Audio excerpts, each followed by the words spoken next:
Okay, so let's stick to the political component of all of this. Can you just help me define some of the terms for people that don't understand? So there's Islam, the religion. Then there's Islamism, there's jihadism, there's a couple other terms in there. Can you lay out sort of the important ones and why they're important and the distinctions between each one? You know, I don't use Islamism. I use the term political Islam. And the reason is I define political Islam very precisely. One of the things you have to do in science is precisely define what you're talking about. In mathematics, that is really half the job. So what I want to do is to discuss the political aspect of Islam, which affects me. Now then, that means that jihadism is part of political Islam. And by the way, we need to step just to the side here and point out that jihad is not just jihad of the sword. It's also jihad of the mouth, jihad of writing, and jihad of money. So jihadism can take more forms and manifestations than you might think.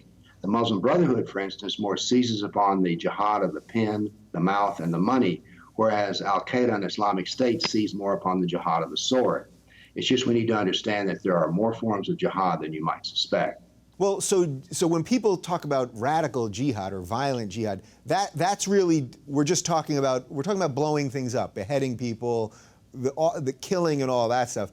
But really, you're linking that to the rest of this, and that's where the dangerous combination is.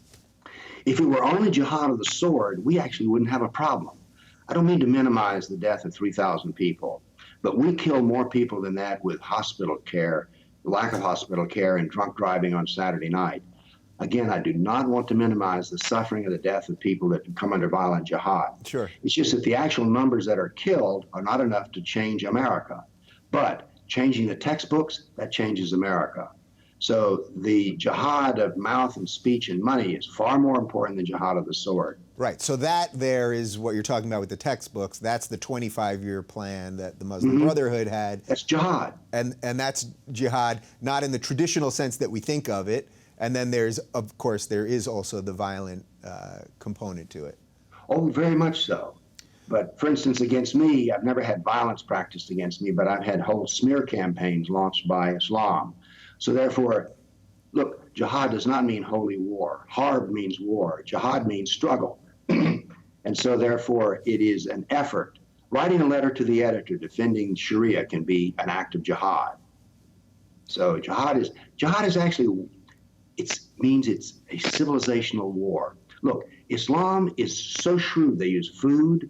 Let's take the hijab. Well, that is a form of jihad in the sense of you now are shaping the uniforms requirement at, say, the police department. Well, it just moved it a little more into Sharia compliance. So the jihad is very subtle. Civilizational war. I argue that Muhammad was the greatest warrior who ever lived in humanity. Who dies today for Alexander the Great or Julius Caesar? No one. Someone died today, though, Dave, because of jihad.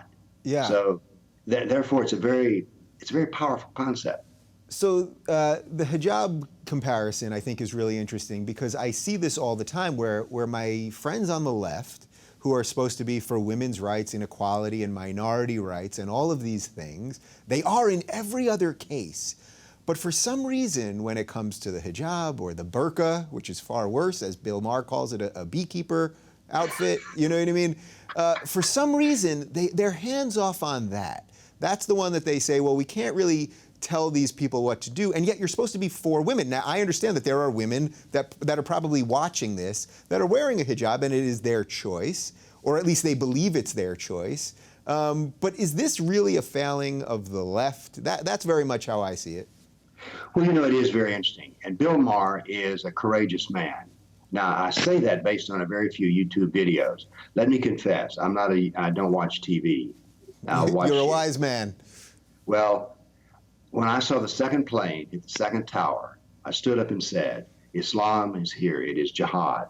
And in that moment, I turned off the television and I saw that all of my life study of religion was now going to come into play, that I would do nothing but explain to my fellow citizens what Islam really means.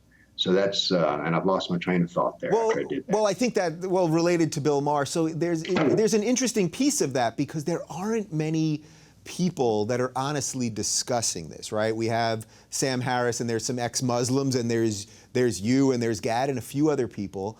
And then because of that, because of the lack of discussion around it, we keep handing the conversation to people that come in with easy answers, a la Donald Trump, ban all Muslims. So that's really why I wanted to have you on to discuss this stuff, because you've put yourself on the line related to this. And as you said, you haven't been attacked physically, but it doesn't come without cost to talk about this stuff. Well, I just returned from a talk in North Carolina. I gave it Sunday. There were protesters outside. The president of a local college said that I should be banned from speaking. There were protests from many people that I should not be heard. So, and by the way, I would like to say that doesn't affect me at all. But knowing there are hostile people in the audience does affect me. It's just that I suck it up and go on. Yeah. So what were they protesting? They were protesting saying that you were using hate speech, I'm guessing, or something along those lines. Yes. As a matter of fact, you may want to turn the set off right now. This whole exercise that you and I have been sharing is an exercise in hate speech, Islamophobia, racism. That's the oddest one. What has Islam got to do with race? And I finally figured it out. Racist is just the worst word they can use in open conversation on TV. If you were on the street, they'd use another word. Right. And all they're trying to do is insult you. Right, and that's the chilling effect, because nobody wants to be called a racist, right? And once they I don't either, and I'm not a racist. And you know, as Douglas Murray, who you may be familiar with, the British author, I've had him on the show, and he basically has said these people are so ill-intentioned with their insults that we can't pay any mind to them anymore. And I think that's pretty much what you just said. The only one I paid any mind to, I never defend. If you call me a racist, I say sure. Call me an Islamophobe, right? The only one that I defended myself against was not the charge of being unstable by the college president, but the fact that I should not be allowed to speak. And that's when I challenged him to a debate. I said, bring out your best scholars and we will debate the following thesis. There is no good for the kafir in political Islam. See, I've handed you a real easy topic, sir. All you have to do is show one good thing. So piece of cake, let's do it. But I want free and open discussion, and that means that I'm not going to call you a racist, a hater, an Islamophobe. I try not to interrupt people when they talk. I try not to raise my voice, and I try not to ever insult, because I don't want those things for myself. And yet I find that the left, this is what they do. I would love to debate a leftist on the subject of political Islam. I don't have any problem with that at all. I do have a problem being called a racist, hater, Islamophobe, bigot. Yeah, you know. But I don't try to deny it. I've learned it's like a tar baby. If someone calls you a racist, Islamophobe, hater, bigot, it's like, don't even go there. Because how do you deny it? You're fighting on their terms. Yeah. So what I try to do is to move it to facts.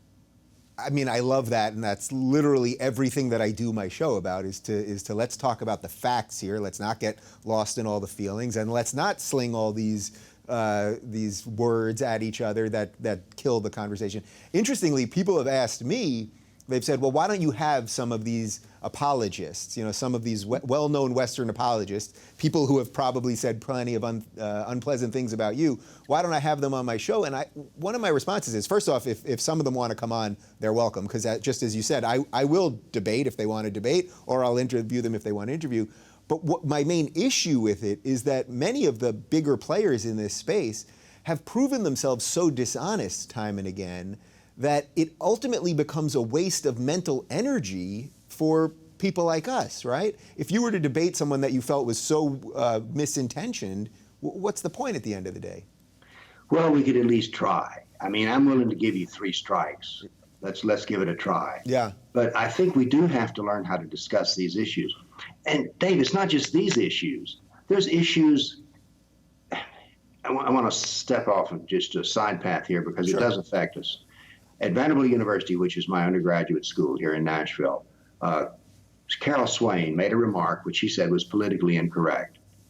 It was trauma for the students. It was front page news in the largest newspaper in Tennessee. The president of Vanderbilt said we'd fire her, but we can't because she's tenured.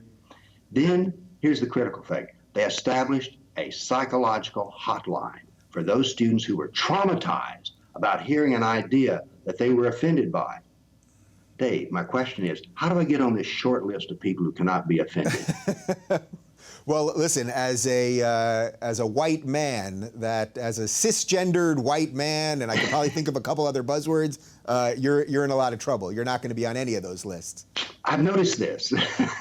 Yeah, you're not going to. So I soldier on. Okay, so for the nominal Muslim, for the average person who doesn't necessarily believe in the book literally, but enjoys some of the traditions, some of the food, some of the family aspects of this, sort of like most Jews in America are basically secular, but enjoy some of the holidays and traditions and things of that nature. What's the outreach plan for these people? Because these are the people we're supposed to be trying to get, right? Well, I always like to bring up the subject of Muhammad and to discuss the life of Muhammad. It's very interesting to ask questions of a Muslim to see what they know about Islam. The most astounding thing is usually you find they don't know anything to speak of at all. When I was in Munich, Germany, a Muslim was standing there who identified himself as Muslim, and he had a beer in his hand. I said, "Is that beer halal?" And then I asked him, I said, "Are you familiar with the Sunnah of Muhammad?"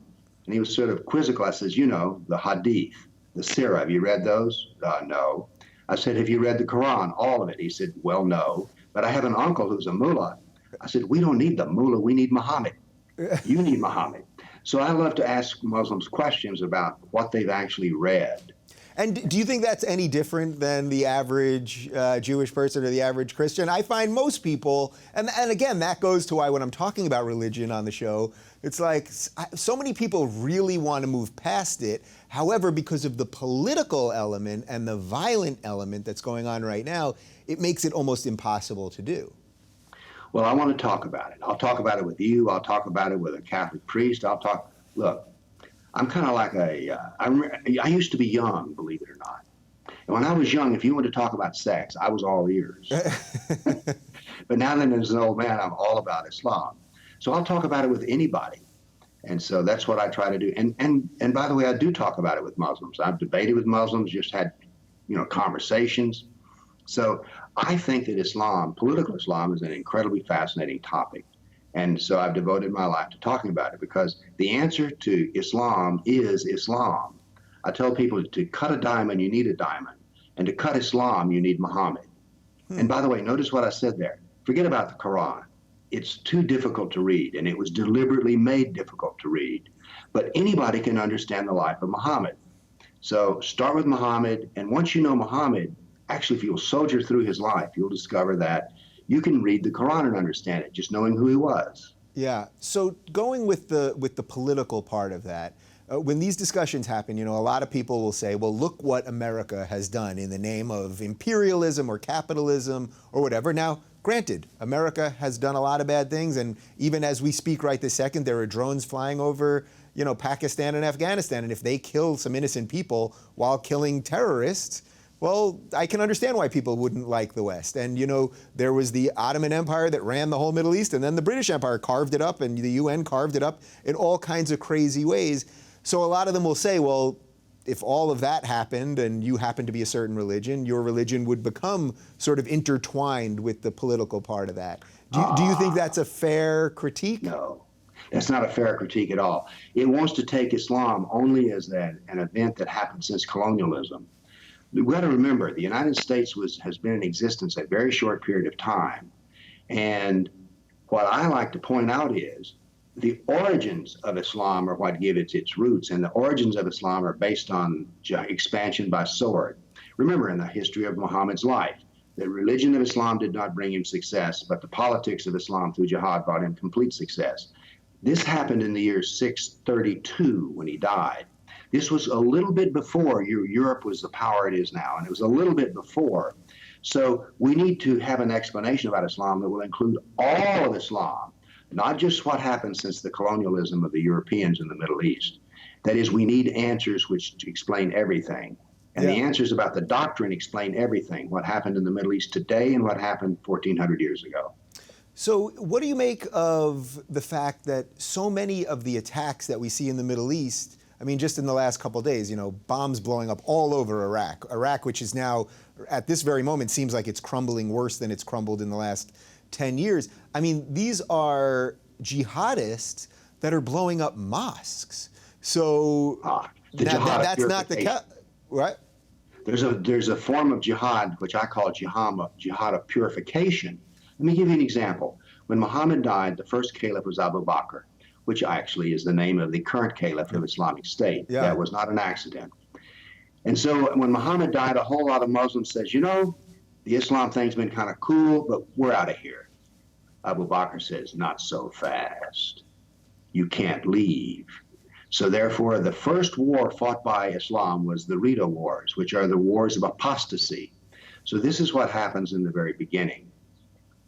So because of that, basically, you're saying that on any of these given attacks, they can just look at there's ways that they can look at the other and say that they're not quite authentic. They're not authentic. So therefore, this is jihad of purification. I've done some statistical study based on the raw data found in the religionofpeace.com. And what I discovered is that for every kafir who dies in jihad, there's roughly 2 Muslims. This is over the period of the last, I think, since 9/11. So therefore, the person most apt to kill a Muslim is, surprise, not a drone, but another Muslim. But they're killing them for reasons of authenticity. They're hypocrites or they're apostates. They're not good enough Muslims. In particular, Islamic State is Sunni, and they'll kill the Shia in a heartbeat. Yeah, so that's exactly where I was going to go, actually. Can you explain a little bit about the difference between Sunni and Shia? Because we have strange alliances here in the United States with different regimes, depending on whether they're Sunni or Shia, like our friends, I suppose, the Saudis. They're very confusing as to what's going on with them. But can you explain what the difference between Sunni and Shia is? First, let me say the difference makes no difference. Let's start with that. The question is really moot. Here's why. Remember, I'm not about religion, and I'm about the politics that affects me. Right. You see, the Shia say that the caliph should only be a descendant of Muhammad, and in particular Ali, whereas the Sunnis say that any man who follows the Sunnah, hence Sunni, is capable of being caliph. So this is the distinction. But it really goes back to bad blood between different political elements in Muhammad's day. But why do I say it doesn't make any difference to me? Because the Shia and the Sunni have a doctrine of jihad against the kafir. They have a doctrine of deception. So in the critical elements, that of which affects me, I'm like, who cares? Right. So from my viewpoint, I can't tell the difference. What do you make of the Christian community right now, the political side of Christianity that is watching Christians, all sorts of sects of Christianity, being kicked out of the Middle East, communities that have existed there for thousands of years, being kicked out right now by ISIS and all kinds of other groups, and holy sites being destroyed left and right, and they're not saying anything. What does that tell you about the political state of Christianity? Bankrupt, morally bankrupt. I stand in churches and condemn them for saying you've lost the ability for righteous anger. Your own scriptures teach you that you're to take care of the persecuted, and yet you will do nothing. Why will you do nothing? Because you don't want to be called a bigot and a hater. You have reduced all of Christianity down to 2 syllables. Be nice. But let me tell you something. Jesus was not a nice man. He was a kind man, but he was capable of debate. He was capable of argumentation. He was capable of offending the powerful. So you need to stop this niceness and become a follower of who you say you are. What a wonderful distinction that is, because people think, what would Jesus do? And it's sort of be nice. But you're really making a great point there. He fought the power. He did the right thing. If you believe in historical Jesus, he did the right thing. But that's different than just being nice. Oh, listen, and by the way, I have nothing against being nice. But a steady diet of nice is like having the buffet have nothing but ice cream, pie, candy, cake, and chocolate on it. It's like nice is the dessert. You need it, it's nice, but you need much more than that. No, and by the way, when I condemn Christians, I always follow up with this parenthetical expression. I'm only condemning 95% of you. How do they take that? Well, with a small smile, because I've already condemned them and they're stood in their own church, and I've said, the Christians have become a people who are kind, compassionate, loving, caring, sensitive, but without courage. I said, you have only compassion, you have no courage. And this is not the way to be. In the founding of this nation, Christianity was a civilizational force.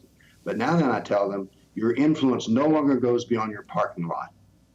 Yeah, I mean, that's really a fascinating thing. And I guess the proof in that is that if you were to look at the nations that are majority Christian, pretty much in all of them, people of all religions are allowed to live peacefully without having religion imposed on them. Not to say we don't have hardcore fundamentalist Christians here who do get involved in politics and a strong Christian right, which fortunately in America is getting less powerful. But basically, you can live in a Christian nation as an other and be okay.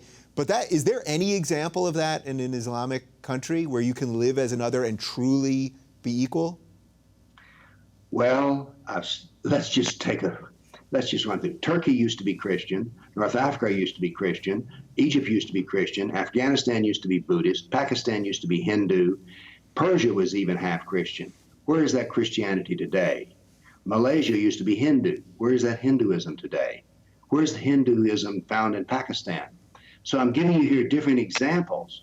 Now, what they say is well, we can live in harmony, but how does it work out in history? And what it works out in history is I call it the law of Islamic saturation. Once Islam enters a society and the Sharia starts taking hold, it will, over enough period of time, become completely saturated with Islam. Yeah. Was it you that had laid out certain percentages of these things where if they hit certain, like 4%? No, someone else did that. It sounds like my work, and I'd love to take credit for it, but I cannot. Yeah, somebody did it. I'm not sure who. Well, somebody will tell us in the comment section, sort of laying out percentages and saying, certain population points hit certain changes that then change things societally and in terms of laws and things like that. It's very much in your line of thinking, I think. Yes, and it is true. The more Muslims are there, the more Islamic the society becomes, and the more demands they make upon that society. Yeah. So let's be clear here to wrap this thing up, because in the 50 some odd minutes that we've been talking, I haven't sensed one even slight twang of bigotry, or certainly not racism or xenophobia or Islamophobia, because as we said, it's a made-up word, from you. And yet I know what people will say about you, and I know what people will say about me just for having now. Yeah, exactly. So, but just for having this conversation. So I guess my last question to you is, what is the best for the average person that's watching this, that hears you, and that wants to do good, and may have Muslim neighbors that they're friends with, and may be married to a Muslim person, or whatever it is? What's the best way that you think the average person out there that cares about this can help spread this message that you're spreading, which really is of peace and equality, but it's dealing with some tough stuff? Well, I'm an educator. And what I say is you have to educate yourself. Now, you can use my books or other books, but you must learn the life of Muhammad, not the fake biographies that are put out like by Karen Armstrong, but something based on the Sirah. And really, that's my message. Know Muhammad, and you need to understand what the Sharia is. The Sharia is far more subtle than you think, and we need to resist any further advance of Sharia. And we do this with knowledge of who Muhammad is, who he was, and therefore we don't want the progression that went with Muhammad, which was from peaceful religion to violent politics. Well, there you go. I hope that even my friends on the left who I disagree on this will be able to watch this and say, okay, that was an honest conversation, and let's try to have some difficult discussions. But I'd love to have you back in a couple months, and we'll keep talking about this, because there's so much. I mean, we barely got into anything. We haven't discussed women's issues. We haven't even started. Wow, we could do a whole show on Muhammad and the Jews. Yeah, I mean, we did an hour. We basically did about what? We did 30 seconds on women. I don't think we said the word gay once. We really did 30 seconds on the Jews. All right, so you will definitely come back. Oh, yes. As you can tell, I enjoy these kind of conversations. After all, this is what my life is. Welcome to my life. Well, I'd like to thank Dr. Bill Warner, and for more on the work he does, you guys can check out politicalislam.com. Thanks again, Dr. Warner.